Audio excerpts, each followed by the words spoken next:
Assalamualaikum warahmatullahi wabarakatuh. Yang terhormat Ibu Bazlina Dawami Afra, STMT, MN, pengampu mata kuliah energi baru terbarukan. Kami dari kelompok 1, saya Prisma Winda Anifanuki dan juga rekan-rekan saya, Amira Siti Ramadhani, Ais Chandra Sinta, dan juga Sultan Fatih Kawara. Pada kesempatan kali ini akan melaksanakan diskusi mengenai biodiesel. Kita tahu bahwa kebutuhan akan energi utama bahan bakar minyak terus meningkat sejalan dengan pertambahan jumlah penduduk dan kemajuan teknologi. Konsumsi BBM secara nasional terus meningkat dari tahun ke tahun. Salah satu solusi untuk mengatasi masalah ini adalah dengan mencari sumber energi terbarukan yang dapat diproduksi secara terus-menerus dan berkesinambungan. Salah satu contohnya adalah biodiesel. Biodiesel merupakan salah satu bahan bakar alternatif yang menjanjikan, bersifat ramah lingkungan, tidak mempunyai efek terhadap kesehatan yang dapat dipakai sebagai bahan bakar kendaraan bermotor yang dapat menurunkan emisi bila dibandingkan dengan minyak diesel. Biodiesel umumnya dibuat melalui suatu proses kimia yang disebut reaksi transesterifikasi atau esterifikasi, yaitu suatu reaksi senyawa ester dan alkohol dengan menggunakan suatu katalisator. Biodiesel terbuat dari minyak nabati yang berasal dari sumber daya alam yang dapat diperbarui. Bahan yang berpotensi sebagai bahan baku pembuat biodiesel antara lain kelapa sawit, kedelai, bunga matahari, jarak pagar, tebu, alpukat, dan beberapa jenis tumbuhan lainnya. Selain minyak nabati, bahan baku juga bisa berasal dari lemak hewani, lemak bekas, atau lemak daur ulang. Selanjutnya, bagaimanakah potensi biodiesel di Indonesia? Apakah ada yang memiliki pendapat? Saya izin berpendapat. Kalau menurut saya potensi biodiesel di Indonesia itu cukup berpotensi. Nah, karena konsumsi energi di Indonesia cenderung meningkat setiap tahunnya. Berdasarkan peraturan pemerintah nomor 79 yang disahkan tahun 2014 mengenai kebijakan energi nasional, itu kebutuhan minyak bumi, batu bara, gas, dan energi baru dan terbarukan secara kumulatif akan meningkat hampir 5 kali lipat selama periode 2015 hingga 2050. Dan kebutuhan bioenergi diperkirakan meningkat hingga 14% dari baruan energi primer. Jadi, menurut saya secara sektor ekonomi untuk dilakukannya investasi itu cukup menarik untuk dilakukan. Nah, untuk pembuatan biodiesel itu kan perlu lahan kan. Nah, untuk pembentukan perkebunan mencukupi menurut saya karena lahan di Indonesia itu luas dan juga sumber daya manusia di Indonesia juga mencukupi. Maka dari itu sektor pembuatan bahan bakunya juga berpotensi. Sekian pendapat dari saya. Kalau Indonesia sangat berpotensi, mengapa sampai saat ini kita masih belum beralih secara penuh ke penggunaan biodiesel? Apakah masih ada kendala yang membuat biodiesel masih minim digunakan? Silahkan berpendapat. Baik, saya izin berpendapat. Menurut saya, ada beberapa kendala mengapa pengembangan biodiesel di Indonesia belum dapat dilaksanakan sepenuhnya. Yang pertama, konsistensi dan juga koordinasi lintas pemerintah dalam mendorong pemanfaatan biodiesel ini yang masih lemah. Yang kedua, harga biodiesel sendiri yang sangat mahal. Sebelumnya, biodiesel subsidi oleh pemerintah karena harganya yang lebih tinggi dibandingkan solar.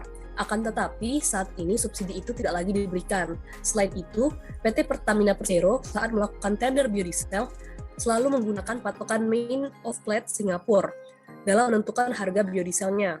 Sehingga produsen biodiesel yang ingin menjual biodiesel itu ke Pertamina akan mengalami suatu kerugian. Yang ketiga, minimnya creating demand terhadap biodiesel. Creating demand sendiri merupakan upaya untuk menciptakan kebutuhan akan produk yang perusahaan ciptakan di benak pelanggan potensial yang bertujuan untuk mendidik konsumen mengapa hal itu dibutuhkan oleh mereka. Dan yang terakhir, masalah infrastruktur yang belum memadai. Saat ini di Indonesia hanya beberapa SPBU yang menyediakan biodiesel hingga 10%, yang hanya dapat ditemukan di beberapa tempat saja. Mungkin itu beberapa kendala mengenai pengembangan biodiesel di Indonesia. Lalu bagaimanakah kontinuitas dan keberlangsungan biodiesel di Indonesia? Apakah ada yang memiliki pendapat? Saya izin memberikan pendapat dilansir dari CBNC Indonesia. Nah, menurut Direktur Jenderal Energi Baru Terbarukan dan Konversi Energi atau EBTKE, Dadan Kusdiana. Nah, beliau menyatakan bahwa program biodiesel sudah dimulai sejak tahun 2006 dan mulai dikomersialkan pada tahun 2008. Nah, hal ini mengalami peningkatan setiap tahunnya mulai dari 2,5%, naik menjadi 7,5%, 10%, 15%, 20%, dan pada tahun 2016 hingga saat ini menjadi 30%.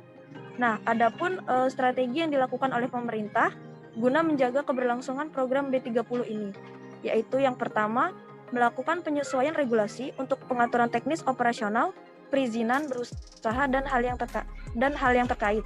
Yang kedua, memantau perkembangan atau pembangunan pabrik biodiesel baru. Yang ketiga, melakukan monitoring secara langsung dan evaluasi produk, pencampuran, penyaluran, dan distribusi biodiesel berjalan dengan lancar. Nah, yang keempat, memfasilitasi adanya debottlenecking dalam implementasi biodiesel. Nah, dalam hal ini berkaitan langsung dengan unit operasinya. Dan yang terakhir, melakukan koordinasi bersama stakeholder dan pihak terkait lainnya. Mungkin hal itu saja yang dapat saya sampaikan. Lalu bagaimanakah sustainability atau keberlanjutan dari biodiesel ini? Apakah ada yang ingin berpendapat? Baik, saya izin berpendapat mengenai sustainability. Setidaknya ada beberapa cara untuk membuat keberlanjutan dari energi biodiesel di Indonesia. Salah satunya yakni pemerintah perlu mengembangkan bahan bakar nabati atau BBN dengan strategi antara lain tidak terbatas untuk biodiesel termasuk pengembangan bioetanol, bioaftur, dan juga HVO. Lalu tidak terbatas pula pada pengusahaan skala besar. Kemudian perlu pula didorong untuk keperluan yang berbasis kerakyatan dengan spesifikasi yang menyesuaikan dengan kebutuhan. Dan juga perlu dilakukannya pemanfaatan byproduct biodiesel dan pemanfaatan hasil sawit non-CPO. Dan yang terakhir diperlukan juga pengembangan advanced generation biofuels. Mungkin itu beberapa cara untuk meningkatkan atau membuat keberlanjutan energi biodiesel ini. Lalu bagaimanakah perkembangan biodiesel di Indonesia sejauh ini? Apakah ada yang ingin berpendapat? Izin berpendapat, yang saya ketahui itu pada awalnya perusahaan sawit lebih memilih langsung mengekspor CPO-nya dibandingkan memproses menjadi biodiesel. Nah, ini dikarenakan mengekspor CPO lebih mudah dan lebih cepat mendatangkan uang. Namun, karena adanya komitmen pemerintah untuk meningkatkan ketahanan dan kemandirian energi nasional dengan target baruan tahun 2025 sebesar 23%, sehingga diadakan program mandatori bahan bakar nabati, sehingga tahun 2021 berhasil diproduksi sebesar 52,3 juta ton. Nah, saat ini Indonesia menjadi pionir dalam pencampuran biodiesel sebesar 30% dalam minyak solar. Yang pertama dan terbesar di dunia untuk semua sektor pada pengguna bahan bakar minyak jenis solar. Nah, arah peningkatan penggunaan biodiesel ke depannya adalah menuju B40 atau akan ditingkatkan lagi. Itu sih perkembangannya di Indonesia sejauh ini yang saya ketahui. Baiklah, dari diskusi kita pada hari ini, dapat kita simpulkan bahwa Indonesia sangat berpotensi menghasilkan biodiesel dari segi ketersediaan lahan dan juga SDM-nya, dan juga berpotensi untuk memanfaatkan biodiesel secara penuh. Akan tetapi, masih banyak kendala yang harus dihadapi, seperti konsistensi dan koordinasi lintas pemerintah dalam mendorong pemanfaatan biodiesel yang masih lemah, lalu harga biodiesel yang mahal, minimnya creating demand terhadap biodiesel, dan juga masalah infrastruktur. Hal inilah yang menyebabkan masih minimnya penggunaan biodiesel di Indonesia. Demikianlah diskusi kami pada hari ini.